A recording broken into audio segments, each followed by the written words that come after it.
Praise the lord. ఈరోజు Bible ధ్యానము, ఏ విధమునైనను కొందరిని రక్షింపవలెను. ఏ విధమునైనను కొందరినైనను రక్షింపవలెనని. రోమీయులకు రాసిన పత్రిక 11వ అధ్యాయము 14వ వచనము. ఏ విధమునైనను ఆత్మలను రక్షింపవలనన్న అపోస్తలుడైన పౌలు గారి ఉద్దేశము తన్ను తానే ఎంతగానో త్యాగము చేయుటకై ఆయనను పురికొల్పగా దానికి ప్రతిఫలముగా లెక్కింపశక్యము కాని జనాంగములు రక్షింపబడిరి. 2000 సంవత్సరముల తరువాత కూడా అతని యొక్క పత్రికలు భక్తితో కూడిన భయమును కలిగించినవై ఉండగా లోకమందంతటను జనులు రక్షింపబడుటయే కాక రూపాంతరపరచబడుచున్నారు. కనీసము ఒక్క ఆత్మను మనము నరకాగ్ని నుండి రక్షించుటకు ఏ విధమైన త్యాగము చేసినను ఆ త్యాగము ఎంతో విలువైనదే. ఒకప్పుడు ఒక దేవుని బిడ్డ కరపత్రము పంచిపెట్టుచూ తిరుగుచుండెను. అతడు ఒక ఇంటి తలుపును తట్టెను. కొంచెము సేపైన తరువాత ఒక మనుషుడు తలుపు తీసెను. ఆ క్రైస్తవుడు అతనికి ఒక కరపత్రమునిచ్చెను. ఆ ఇంటి యజమానుడు కోపముతో ఆ కరపత్రమును లాగుకొని ముఖము మీద కొట్టినట్లు తలుపును పెద్ద శబ్దముతో మూసివేసెను. ఆ మనుషుడు ఎందుచేత అంతగా కోపముతోనూ కలవరంతోనూ ఉన్నాడని తెలుసుకున్నటకు ఆ క్రైస్తవుడు కొన్ని దినములైన తరువాత ఆ ఇంటికి వెళ్ళెను.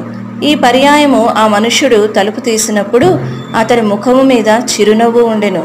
అతడు ఆ క్రైస్తవుని లోపలికి ఆహ్వానించి తాను ఆత్మహత్య చేసుకున్నటకు ఫ్యాన్కు వ్రేలాడగట్టిన త్రాడుని చూపించెను. ఆ దినమున తలుపు దగ్గర గంట మ్రోగినప్పుడు త్రాడు యొక్క జారుముడిలో నేను తలను పెట్టుటలో నిమగ్నమయ్యుంటిని.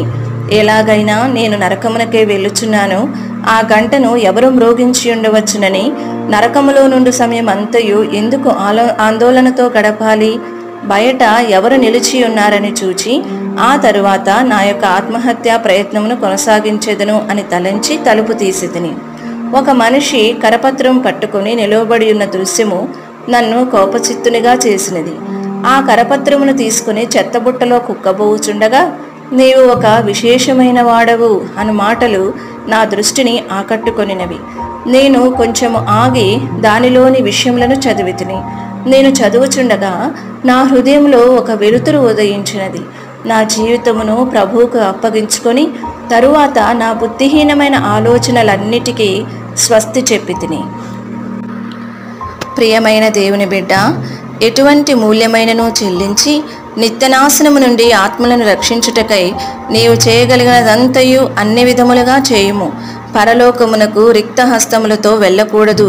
ముత్యపు గుమ్మముల దగ్గర నీవు క్రీస్తు చెంతకు నడిపించిన వారి యొక్క ఆహ్వానం నందుకొనుట నీకు ఎంత ఆనందకరముగా ఉండును. నిత్యమంతయు నీ యొక్క ఆత్మకు ఎంతటి పులకరింపు కలుగును. ఓ ఓ ఓ కాలును భూమియు పాపంచే సాగి వెళ్ళి రక్షింప నెవ్వరూ లేదా. శూరవీరులే కదా యవ్వనులారా, పెట్టరా ప్రాణము యేసుకై ఇయ్యుము. ఈ వీడియో యొక్క పూర్తి స్క్రిప్ట్ కావాలంటే దయచేసి డిస్క్రిప్షన్లో చూడండి.